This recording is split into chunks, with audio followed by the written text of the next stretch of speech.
जी हाँ दोस्तों, जैसे कि टाइटल है अभी नहीं तो कभी नहीं। हाँ दोस्तों, क्योंकि आप ये बात नोट कर ले कि हर तरह का आरएफपी हर तरह के स्टेट के लिए एक ही बार निकलता है।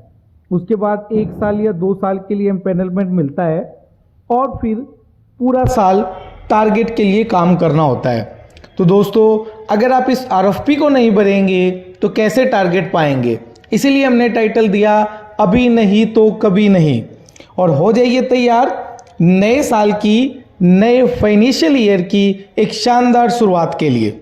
और इस शानदार शुरुआत के लिए सबसे पहले मैं आपको बता दूं टेंडर के टाइटल का नाम, और टेंडर के टाइटल का नाम है राज वीक।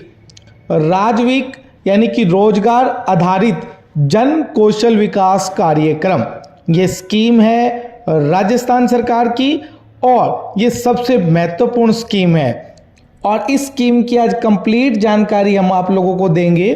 सबसे पहले आप लोग कुछ महत्वपूर्ण डेट्स को नोट कर लें ताकि आप लोग उन डेट्स को जो है इग्नोर ना करें, ताकि आप समय पर आपको जो है वो दिक्कतें ना आए। तो इस टेंडर को फाइल करने की जो लास्ट डेट है वो 10 मई तक होगी। और आप ध्यान रखें, ये जो 10 मई तक की डेट है इसमें आप शाम को 6 बजे तक इस प्रपोजल को जो एसएसओ आईडी है राजस्थान का, एसएसओ पोर्टल है, उस पर जाकर आप सबमिट करेंगे। अब आ जाइए दोस्तों, एक डेट आपने पता लगा ली। एम्पेनलमेंट फीस और जो प्रोसेसिंग फीस है या फिर ईएमडी है वो कितनी होगी? जो आपकी प्रोसेसिंग फीस रहेगी वो 25,000 रहेगी जो कि नॉन रिफंडेबल है, और जो आपकी ईएमडी रहेगी वो 2 लाख रुपए की रहेगी जो कि रिफंडेबल है। दोनों ही केस में अगर आप सफल हुए इस आरएफपी में तो भी और असफल हुए तो भी। उसके अलावा एक परफॉर्मेंस सिक्योरिटी डिपॉजिट लेता है राजस्थान, वो पर सेंटर के हिसाब से लेता है, वो कई साल से ले रहा है। 1 लाख रुपए पर सेंटर के हिसाब से आपको परफॉर्मेंस सिक्योरिटी देनी पड़ेगी।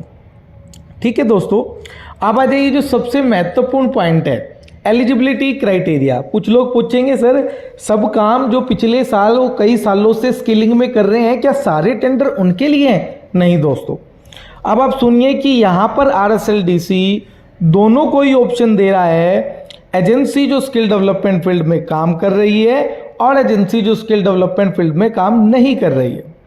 एजेंसी जो स्किल डेवलपमेंट फील्ड में काम कर रही है उसके लिए आप देखिए कि आपका क्या क्राइटेरिया रखा गया। देखिए, टर्नओवर सिर्फ 20 लाख रुपए रखा गया है।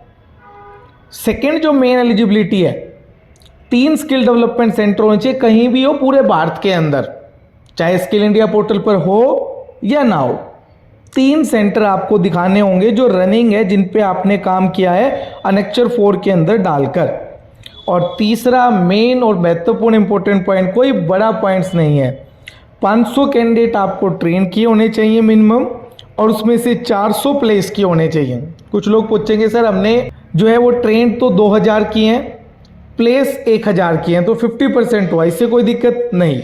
मिनिमम 400 चाहिए, परसेंटेज के लिए कोई भी पॉइंट नहीं रखा गया। तो ये 3 महत्वपूर्ण पॉइंट वो एजेंसी जो स्किल डेवलपमेंट में काम कर रही है। जी हाँ, अब वो लोग सुने जो स्किल डेवलपमेंट में काम नहीं कर रहे हैं, उनके लिए जो कंडीशन है वो टर्नओवर की है। उनका टर्नओवर 1 करोड़ रुपए होना जरूरी है लास्ट 3 फाइनेंशियल ईयर का। सिर्फ ओनली ये एक एलिजिबिलिटी चाहिए जो स्किल डेवलपमेंट में काम नहीं कर रहे हैं। सुन लीजिए ध्यान से, उसके अलावा भी कुछ पॉइंट्स होंगे, आपका ग्रेडिंग सिस्टम है वो अभी इस वीडियो में आगे देखेंगे, पर जो मिनिमम एलिजिबिलिटी है वो 1 करोड़ की रहेगी।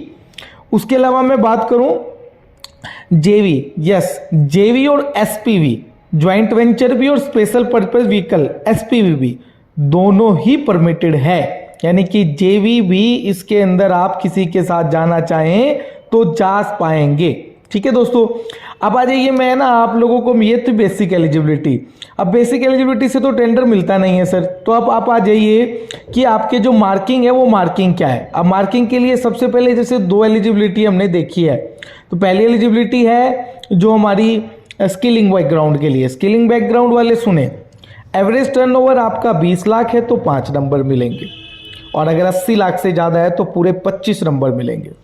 कितने एसटीसी आपने एस्टेब्लिश किए हैं लास्ट ईयर में? अगर वो 1 या 2 की हैं वो जो मिनिमम एलिजिबिलिटी है तो 5 नंबर है, और अगर 5 से ज़्यादा है तो पूरे 15 नंबर है। कितने कैंडिडेट आपने ट्रेंड किए? मिनिमम 500 था, लेकिन 1000 से ऊपर है तो पूरे 17.5 नंबर मिलेंगे। प्लेसमेंट में भी मिनिमम 400 के लिए 5 मार्क्स मिलेंगे, और 700 अगर से क्रॉस है तो पूरे 17.5 मार्क्स आप लोगों को मिलेंगे। उसके अलावा नंबर ऑफ प्लेसमेंट की अगर मैं बात करूं तो 25 है, 10 से ज़्यादा टाई अप है तो पूरे 25 नंबर मिलेंगे, और 1 to 5 है तो 10 मार्क्स आप लोगों को मिलेंगे। नॉन स्किलिंग कैटेगरी वाले भी सुन लें, पहला तो मैंने बता दिया था 1 करोड़ से शुरुआत करोगे 10 नंबर मिलेगा, लेकिन अगर वो 5 करोड़ से ज़्यादा है तो पूरा 30 नंबर मिलेगा। इसी तरह 10 से ज़्यादा टाई अप है तो 40 मार्क्स मिलेगा, और अगर आपका जिस फील्ड की आपकी इंडस्ट्री है, जो नॉन स्किल बैकग्राउंड वाले हैं, अगर वो प्रपोज सेक्टर में उनका मिनिमम 3 ईयर का एक्सपीरियंस है तो 10 नंबर, और 3 से ज़्यादा है तो 15 नंबर, और अगर उसका रेलेवेंट में है तो 3 और 20 नंबर, और 3 साल से ज़्यादा है तो पूरा 30 नंबर आपको करना होगा। ठीक है दोस्तों, आप लोग एक चीज़ नोट कर लें कि जो कैटेगरी ऑफ डिस्ट्रिक्ट है वो कैटेगरी ए और बी बांटा गया है। आपकी बार ए कैटेगरी के डिस्ट्रिक्ट आपकी लिस्ट पे दिखाई दे रहे हैं, जिसमें जयपुर, कोटा, झुंझुनू, सीकर है, और बी कैटेगरी के भी आपको कैटेगरी ऑफ डिस्ट्रिक्ट में दिखाई दे रहे हैं। ठीक है दोस्तों, कुछ एनेक्चर्स दिए गए हैं, जिन एनेक्चर्स के सारे फॉर्मेट्स आपको इसके अंदर दिया गया है। इन एनेक्चर को भरने में अगर आपको कोई भी परेशानी आती है तो आप कभी भी स्किल इको मार्ट की टीम से किसी भी एनेक्चर के बारे में कभी भी पता कर सकते हैं। ठीक है दोस्तों, तो ये था एक शानदार टेंडर राज वीक का जो आपको सबमिट करना है। अब कुछ लोग कहेंगे कि इसको ऑनलाइन कैसे सबमिट करें। ठीक है दोस्तों, वो भी हमने बात नोट कर ली है। एक वीडियो को इतना लंबा करना सही नहीं है, इसलिए हम अगली वीडियो में ये भी बताएंगे कि किस प्रकार से इसको आपको ऑनलाइन सबमिट करना है, और कौन कौन सा लेक्चर, क्या क्या वैल्यूज आपको वहां पर अपलोड करनी है। तो ये वीडियो 1 है, पार्ट 1 है। जल्दी पार्ट 2 आएगा जिसमें लेक्चर्स को फिल करना बताया जाएगा, और जल्दी ही पार्ट 3 भी आएगा जिसमें हम लोग इसको ऑनलाइन कैसे सबमिट करते हैं वो भी बताएंगे। धन्यवाद दोस्तों।